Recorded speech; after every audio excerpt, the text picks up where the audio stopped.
हाँ, उन्हीं को बॉस बनाइएगा। कैसी रणनीति है ये? अगर आज की तारीख में अगर इन 3 राज्यों में अगर तथाकथित इंडी अलायंस का या विपक्षी दलों के गठबंधन का सबसे ज्यादा नुकसान हुआ तो किस कारण से हुआ?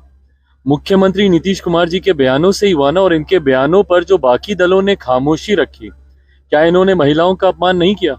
बिहार की विधानसभा में खड़े होकर जिस तरीके से अश्लील शब्दों का इस्तेमाल किया गया, उस पे जिस तरीके से तमाम गठबंधन दल के नेता खामोश रहते हैं, वो नुकसान का कारण बना। नुकसान का कारण बना अनुसूचित जाति से आने वाले वरिष्ठ नेताओं का अपमान करना, जिसमें खुद मेरे नेता, मेरे पिता आदरणीय रामविलास पासवान जी शामिल हैं। पूर्व मुख्यमंत्री जीतन राम मांझी जी, जो कि खुद दलित समाज से आते हैं, उनका अपमान, उनके लिए जिस तरीके से के अपशब्दों का इस्तेमाल बिहार की विधानसभा में ही किया, जिसका प्रमुखता से जिक्र भारत के प्रधानमंत्री आदरणीय नरेंद्र मोदी जी ने हर सभा में किया, उस पे जिस तरीके से तमाम इंडिया अलायंस के नेता उसमें खामोश रह गए, जिस तरीके से सनातन धर्म को समाप्त करने की बात की जाती है, उस पे जिस तरीके से तमाम इस अलायंस के नेता खामोश रह गए, ये तमाम कारण जिम्मेदार बने हैं। तो जिसमें सबसे बड़ी जिम्मेदारी आप जा रहे हैं हर राज्य में, कांग्रेस के बड़े नेता बात कर रहे हैं जातीय जनगणना कराएंगे, जातीय जनगणना कराएंगे। उदाहरण क्या? बिहार की तर्ज पे। क्या बिहार में हम लोग जानते नहीं है किस तरीके से जातीय जनगणना हुई? बंद कमरे में टेबल पे बैठ के रिपोर्ट तैयार कर दी गई, किस तरीके से धांधली हुई है, कितनी जातियों को इसमें छोड़ा गया है, कमतर करके दिखाने का प्रयास किया गया है, ये हर कोई जानता है।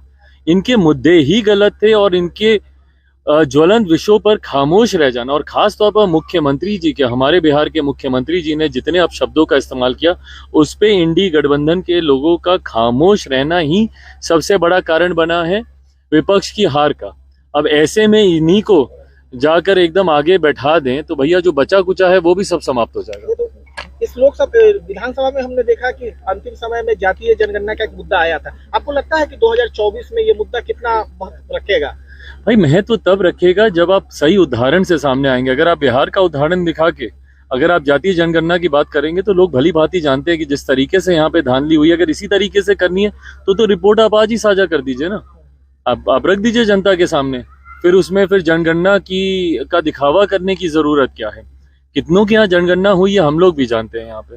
तो ऐसे में हमको नहीं लगता, देखिए आज की तारीख में विकास बिहार, अगर आप देखेंगे मध्य प्रदेश में जिस तरीके से महिलाओं से जुड़ी हुई योजनाओं का लाभ भाजपा की सरकार को वहां पे मिला है, जिस तरीके से लाडली योजना है या महिलाओं से जुड़ी हुई और योजना, जब तक आप सही योजना लेकर नहीं आएंगे और उन योजना को धरातल पर नहीं उतारेंगे, योजना बिहार की शराबबंदी की तरह नहीं होनी चाहिए ना कि कहने के लिए हो गई और धरातल पर खुलेआम जहरीली शराब बिक रही है। हाजीपुर के लिए क्या होगा? हाजीपुर का पत्ता नहीं खोल रहे हैं आप। भाई कितनी बार खोले? हाँ, आप लड़ेंगे, माँ लड़ेगी। अब जब तक नामांकन नहीं कर देंगे तब तक आप लोग मानिएगा नहीं। डीएमपी सांसद को लेकर गौमूत्र का विवाद हो रहा है, गलत है, गलत है ये। संसद में जिस तरीके से माननीय सांसद के द्वारा इस तरीके की भाषा का इस्तेमाल किया गया, ये गलत है। ये कहीं ना कहीं उसी सोच को बढ़ावा देता है जो सनातन विरोधी सोच है। खैर, इसके पूर्व में भी उनके कई वरिष्ठ नेता सनातन धर्म को समाप्त करने की बात पहले भी कर चुके हैं। ऐसी बातों को निरंतरता में उठाकर समाज में असंतोष उत्पन्न करना, समाज में बंटवारे की भावना को बढ़ाना। प्रधानमंत्री जी ने 3 राज्यों में चुनाव की जीत के बाद अपने संबोधन में खुलकर और स्पष्ट तौर से ये बात कही है कि ऐसे लोगों से सावधान रहने की जरूरत है जो समाज में बंटवारे की राजनीति, समाज को बांटने की सोच के साथ जो लोग राजनीति करते हैं। ये उसी का एक उदाहरण है। बहरहाल आज सदन में उन्होंने माफी भी मांगी है, इस पे खेद उन्होंने व्यक्त किया है। मैं उम्मीद करता हूं कि भविष्य में कम से कम लोगों की भावनाओं के साथ खिलवाड़ करने वाले इस तरीके के बयान सामने नहीं है। सर, हाजीपुर से चुनाव लड़ेंगे क्या चिराग जी? भाई अभी तो हम बोले जिन्होंने बंटाधार किया, हाँ, उन्हीं को बॉस बनाइएगा। कैसी रणनीति है ये? अगर आज की तारीख में अगर इन 3 राज्यों में अगर तथाकथित इंडी अलायंस का या विपक्षी दलों के गठबंधन का सबसे ज्यादा नुकसान हुआ तो किस कारण से हुआ? मुख्यमंत्री नीतीश कुमार जी के बयानों से ही हुआ ना। और इनके बयानों पर जो बाकी दलों ने खामोशी रखी, क्या इन्होंने महिलाओं का अपमान नहीं किया? बिहार की विधानसभा में खड़े होकर जिस तरीके से अश्लील शब्दों का इस्तेमाल किया गया, उस पे जिस तरीके से तमाम गठबंधन दल के नेता खामोश रहते हैं, वो नुकसान का कारण बना। नुकसान का कारण बना अनुसूचित जाति से आने वाले वरिष्ठ नेताओं का अपमान करना, जिसमें खुद मेरे नेता, मेरे पिता आदरणीय रामविलास पासवान जी शामिल हैं।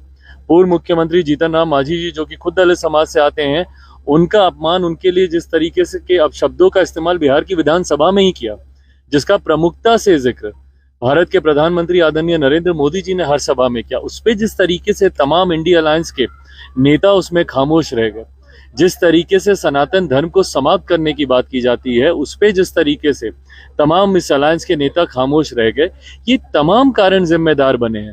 तो जिसमें सबसे बड़ी जिम्मेदारी आप जा रहे हैं, हर राज्य में कांग्रेस के बड़े नेता बात कर रहे हैं जातीय जनगणना कराएंगे, जातीय जनगणना कराएंगे। उदाहरण क्या? बिहार की तर्ज पे। क्या बिहार में हम लोग जानते नहीं है किस तरीके से जातीय जनगणना हुई? बंद कमरे में टेबल पे बैठ के रिपोर्ट तैयार कर दी गई, किस तरीके से धांधली हुई है, कितनी जातियों को इसमें छोड़ा गया है, कमतर करके दिखाने का प्रयास किया गया है, ये हर कोई जानता है। इनके मुद्दे ही गलत थे और इनके ज्वलंत विषयों पर खामोश रह जाना, और खास तौर पर मुख्यमंत्री जी के, हमारे बिहार के मुख्यमंत्री जी ने जितने अपशब्दों का इस्तेमाल किया उस पे इंडी गठबंधन के लोगों का खामोश रहना ही सबसे बड़ा कारण बना है विपक्ष की हार का। अब ऐसे में इन्हीं को जाकर एकदम आगे बैठा दें तो भैया जो बचा कुचा है वो भी सब समाप्त हो जाएगा। इस लोकसभा विधानसभा में हमने देखा कि अंतिम समय में जातीय जनगणना का एक मुद्दा आया था। आपको लगता है कि 2024 में ये मुद्दा कितना महत्व रखेगा? भाई महत्व तब रखेगा जब आप सही उदाहरण से सामने आएंगे। अगर आप बिहार का उदाहरण दिखा के अगर आप जातीय जनगणना की बात करेंगे तो लोग भली भांति जानते हैं कि जिस तरीके से यहाँ पे धांधली हुई, अगर इसी तरीके से करनी है तो रिपोर्ट आप आज ही साझा कर दीजिए ना, आप रख दीजिए जनता के सामने। फिर उसमें फिर जनगणना का दिखावा करने की जरूरत क्या है? कितनों के यहाँ जनगणना हुई है हम लोग भी जानते हैं यहाँ पे। तो ऐसे में हमको नहीं लगता, देखिए आज की तारीख में विकास बिहार, अगर आप देखेंगे मध्य प्रदेश में जिस तरीके से महिलाओं से जुड़ी हुई योजनाओं का लाभ भाजपा की सरकार को वहां पे मिला है, जिस तरीके से लाडली योजना है या महिलाओं से जुड़ी हुई और योजना, जब तक आप सही योजना लेकर नहीं आएंगे और उन योजना को धरातल पर नहीं उतारेंगे, योजना बिहार की शराबबंदी की तरह नहीं होनी चाहिए ना कि कहने के लिए हो गई और धरातल पर खुलेआम जहरीली शराब बिक रही है। हाजीपुर के लिए क्या होगा? हाजीपुर का पत्ता नहीं खोल रहे हैं आप। भाई कितनी बार खोले? हाँ, आप लड़ेंगे, माँ लड़ेगी। अब जब तक नामांकन नहीं कर देंगे तब तक आप लोग मानिएगा नहीं। डीएमपी सांसद को लेकर गौमूत्र का विवाद हो रहा है, गलत है, गलत है ये। संसद में जिस तरीके से माननीय सांसद के द्वारा इस तरीके की भाषा का इस्तेमाल किया गया, ये गलत है। ये कहीं ना कहीं उसी सोच को बढ़ावा देता है जो सनातन विरोधी सोच है। खैर इसके पूर्व में भी उनके कई वरिष्ठ नेता सनातन धर्म को समाप्त करने की बात पहले भी कर चुके हैं। ऐसी बातों को निरंतरता में उठाकर समाज में असंतोष उत्पन्न करना, समाज में बंटवारे की भावना को बढ़ाना। प्रधानमंत्री जी ने चुनावी 3 राज्यों में चुनाव की जीत के बाद अपने संबोधन में खुलकर और स्पष्ट तौर से ये बात कही है कि ऐसे लोगों से सावधान रहने की जरूरत है जो समाज में बंटवारे की राजनीति, समाज को बांटने की सोच के साथ जो लोग राजनीति करते हैं। ये उसी का एक उदाहरण है। बहरहाल आज सदन में उन्होंने माफी भी मांगी है, इस पे खेद उन्होंने व्यक्त किया है। मैं उम्मीद करता हूं कि भविष्य में कम से कम लोगों की भावनाओं के साथ खिलवाड़ करने वाले इस तरीके के बयान सामने नहीं है। हाजीपुर से चुनाव लड़ेंगे क्या चिराग जी? भाई अभी तो हम बोले